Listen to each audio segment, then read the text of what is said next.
नमस्कार मेरे प्यारे बच्चों, मैं सचिन सर आपका एक बार फिर से स्वागत करता हूं अपने 10 मिनट क्विज। यस, कहते हैं समय से याद आया कि सफलता के लिए किसी खास समय का इंतजार मत करो, हर समय को खास बना लो। और आपके इसी 10 मिनट को खास बनाने के लिए मैं आपके लिए लेकर आया हूं बहुत शानदार क्वेश्चन और शानदार कॉन्सेप्ट के साथ। आइए, फर्स्ट क्वेश्चन लिखा है, no one can challenge destiny isn't. Agent से दिमाग में जाएगा आपको कि एजेंट जैसे लगा हुआ है तो इसका मतलब क्या है, हमसे क्वेश्चन टैग पूछना चाह रहा है। क्वेश्चन टैग क्या होता है? तो क्वेश्चन टैग होता है short answer of any statement. किसी भी आप जीवन में क्वेश्चन टैग का डेली यूज करते हो। जैसे मैंने आपको कुछ बताया, आप पूछा समझ में आया या नहीं आया, आपका हाँ या ना का जो रिप्लाई होता है ना, वही क्वेश्चन टैग होता है। आप घर पे खाना खा रहे हो, माँ आपको खाना खिला रही है, उसने आपसे पूछा पेट भर गया हाँ या ना, फिर आपने बोला हाँ या ना का रिप्लाई दिया, that's called question tag. English की खूबसूरती यह है कि हम इसका डेली लाइफ में करते हैं। पता है, जब क्वेश्चन टैग पे आए तो क्वेश्चन टैग के कॉन्सेप्ट क्या कहते हैं?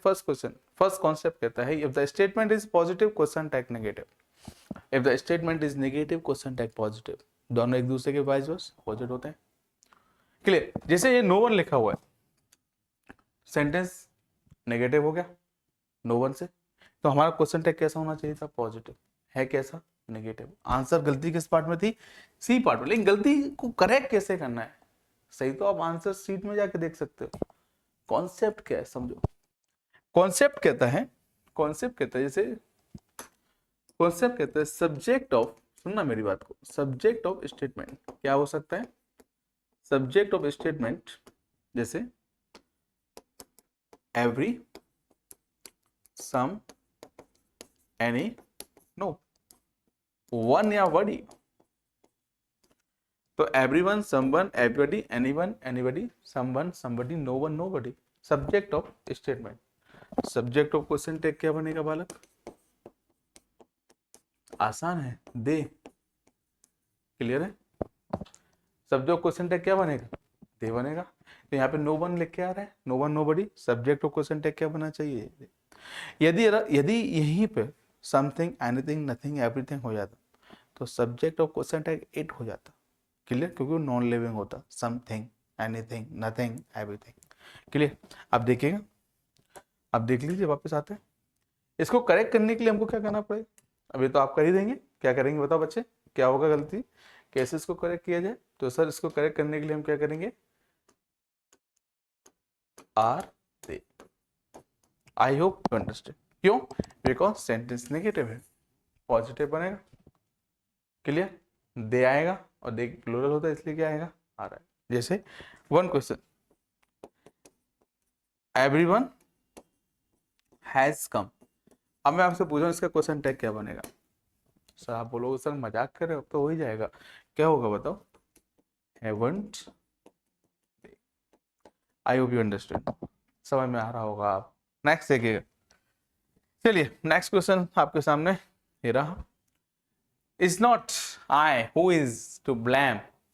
अगर आप बुक्स में जाके देखो तो वहां पे बुक में कॉन्सेप्ट लिखा होता है, ये रटने वाली व्यवस्था है, मैं नहीं चाहता चीजों को रटो आप। इट के बाद बी की फॉर्म हो तो सब्जेक्टिव केस आता है। क्या पढ़ा रहे हो यार बच्चों को यार, हटाओ इसको। सीधी बात ध्यान रखो, अगर आपको लिंकिंग वर्ब दिख जाए, कौन सी वर्ब दिख जाए? Linking verb. बी की फॉर्म क्या होती है? लिंकिंग वर्ब होती है, राइट? तो लिंकिंग वर्ब के बाद ध्यान रखना सब्जेक्टिव कॉम्प्लीमेंट आता है। क्या आता है? सब्जेक्ट कॉम्प्लीमेंट आता है। क्लियर हुआ या नहीं? आप देखो इसीलिए इज लगा हुआ है ये लिंकिंग वर्ब। लिंकिंग वर्ब की वजह से यहाँ आई क्या है? Subjective case. ओके, हु क्या है? एक एक क्वेश्चंस का पोस्टमार्टम करना। Who relative pronoun. अब रिलेटिव प्रोनाउन क्या होता है? रिलेटिव प्रोनाउन वो प्रोनाउन होते हैं जो अपने से पहले लिखे नाउन को वर्ब से लिंक करने का काम करते हैं, कनेक्ट करने का काम करते हैं। तो आई के साथ इज आता है, एम आता है? एम आता है। किस पार्ट में गलती थी? C part. समझ में आ रहा है या नहीं आ रहा है? यस और नो? काफी बच्चों को लगता है कि इज देखा नहीं कि उन्होंने हेल्पिंग वर्ब बोला है, मैन वर्ब बोला, जबकि ऐसा होता ही नहीं है। क्लियर? कुछ बच्चों से पूछा जाए ना इज क्या है, तो बोलेंगे सर हेल्पिंग वर्ब, कुछ बोलेंगे man verb, but here is linking verb. Linking verb क्या होती है बताएंगे आपको नेक्स्ट क्लास में।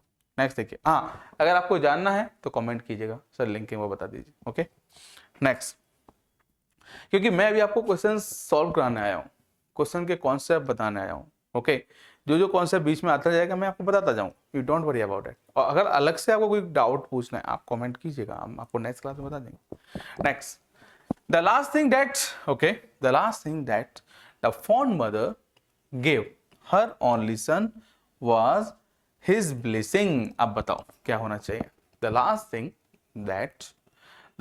That the fond mother give, verb की second form, her only son was his blessing.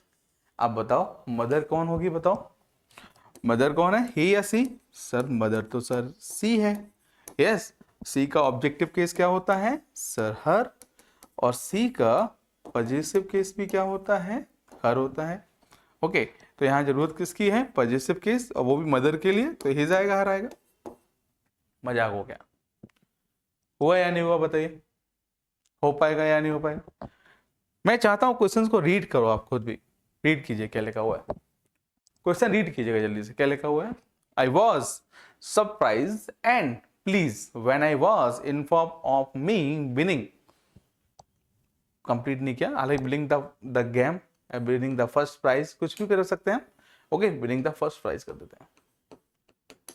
ठीक है, चलिए, नो प्रॉब्लम। ऑलराइट, अब बताइए क्या गलती होगी? हमने कल इसके बारे में बताया है आपको, अगर आप याद, देखो बताते हैं। आई वॉज सरप्राइज, मैं क्या हुआ? आश्चर्यचकित हुआ, एंड खुश भी हुआ। प्लीज एडजेक्टिव, पास्ट पार्टिसिपल, तो फिर ये भी एडजेक्टिव हो गया। एक एक चीज को बता रहा हूं मैं, ये लिंकिंग वर्ब हो गया। बी का फॉर्म अभी बताया लिंकिंग वर्ब होता है, तो ये हमारा क्या बन गया? पास्ट पार्टिसिपल एडजेक्टिव और as well adjective. I was surprise and please when, जब, व्हेन यहाँ पे क्या है? क्वेश्चन वर्ड नहीं है, ध्यान रखना व्हेन यहाँ कंजंक्शन है। व्हेन यहाँ क्या है? कंजंक्शन। ओके, क्योंकि अगर क्वेश्चन वर्ड होता तो क्वेश्चन मार्क लगा होता और वॉज आई होता। ओके, तो व्हेन आई वॉज इन्फॉर्म, जब मुझे इन्फॉर्म किया गया, किस बात के लिए? जीतने के लिए। तो जो विनिंग है ना, विनिंग, ये जीरंड है यहां पे। जीतना, किसका जीतना? किसका जीतना? मेरा, है ना, हुज। तो हुज का रिप्लाई दे रहा है, जीरंड किसका रिप्लाई देता है? हुज। और जब हुज का रिप्लाई मिलता है तो हमें नीड किसकी होती है? Positive case. मी की है क्या हो जाएगा? माय। कल ही बताया था कि use gerund, use positive case before gerund. Gerund के पहले कौन सा केस आएगा? पॉजिटिव केस आएगा। तो यहां क्या हो जाएगा? अब देखो, ये प्रीपोजिशन, ये प्रीपोजिशन का ऑब्जेक्ट, क्योंकि जीरंड क्या होता है? नाउन होता है। जीरंड किसका रिप्लाई देता है? हुज का। Whose phone, whose cell phone, whose pen, whose book, ये सब किसकी बात कर रहा है? लिविंग की बात कर रहा है। ओके, तो हुज किसका रिप्लाई देता है? पॉजिटिव केस, तो इसलिए मी की क्या हो जाएगा? माय। ये आपको बताएंगे कि जीरंड के पहले पॉजिटिव केस आता है, क्यों आता है ये नहीं बताएंगे, लेकिन हम आपको बता रहे हैं। ओके, कोई डाउट हो तो बता। Next, our dog may look fierce but that would not hurt a fly। अब देखो, सुनो मेरी बात, सुनो, डेट लगा हुआ है। ओके, डेट क्या है यहाँ पे बताइए? क्योंकि वर्ड तो कंजंक्शन हो गया, तो फिर डेट नहीं आ सकता, क्योंकि सेंटेंस हमारे यहाँ पास कितने हैं? Our dog may look fierce, first sentence and second sentence, two sentence को कनेक्ट करने का ओनली वन कंजंक्शन करता है। तो देखो डेट क्या क्या हो सकता था, सुनो पहले मेरी बात को। डेट क्या क्या हो सकता है? फर्स्ट, डेट हमारा कंजंक्शन हो सकता है। ठीक है, सुनते जाना प्लीज। डेट हमारा पॉजिटिव डेमोन्स्ट्रेटिव एडजेक्टिव हो सकता है। क्या हो सकता है? डेमोन्स्ट्रेटिव क्या होगा? एडजेक्टिव हो सकता है। डेट क्या क्या हो सकता है बता रहा हूं, क्योंकि डेट के लिए आपके लिए जब भी कोई पूछता है डेट आप की करते रहते हो, गलत है ऑनेस्टली स्पीकिंग। डेट हमारा क्या हो सकता है? पॉजिटिव नहीं, डेमोन्स्ट्रेटिव एडजेक्टिव। ओके, और डेमोन्स्ट्रेटिव प्रोनाउन भी हो सकता है। क्या हो सकता है? डेमोन्स्ट्रेटिव प्रोनाउन भी हो सकता है। डेट कंजंक्शन भी हो सकता है। डेट रिलेटिव प्रोनाउन भी हो सकता है। क्या हो सकता है? Relative pronoun. आप सुनो, यहां डेट क्या है? देखो हमारे पास कंजंक्शन है, तो डेट यहां कंजंक्शन नहीं है, हटाओ।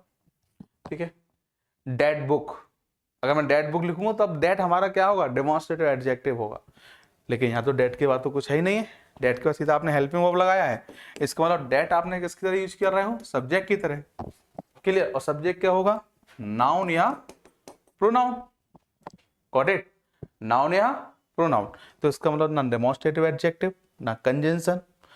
और रिलेटिव प्रोनाउन होता दैट, अगर तो इसके पहले कोई नाउन या प्रोनाउन दे रखा होता है, तो डेटिव प्रोनाउन भी नहीं है। क्लियर। और डेमोस्ट्रेटिव प्रोनाउन आप यूज कर नहीं सकते यहाँ पे डेट। डेट है क्या पता है नहीं, आपने इंडिकेट नहीं किया, तो इसका मतलब यहाँ डेट का यूज गलत है। कैसा रहा? जब चीजों को ऐसे पढ़ोगे ना आनंद आएगा, आनंद। अब डेट खत्म करने, अब बताओ। अब डॉग में लुक फियर्स बट डॉग क्या है? Non living. और नॉन लिविंग के लिए किसका यूज होता है? इट का। इट का यूज हम एनिमल और वर्ड के साथ करते हैं, ओके।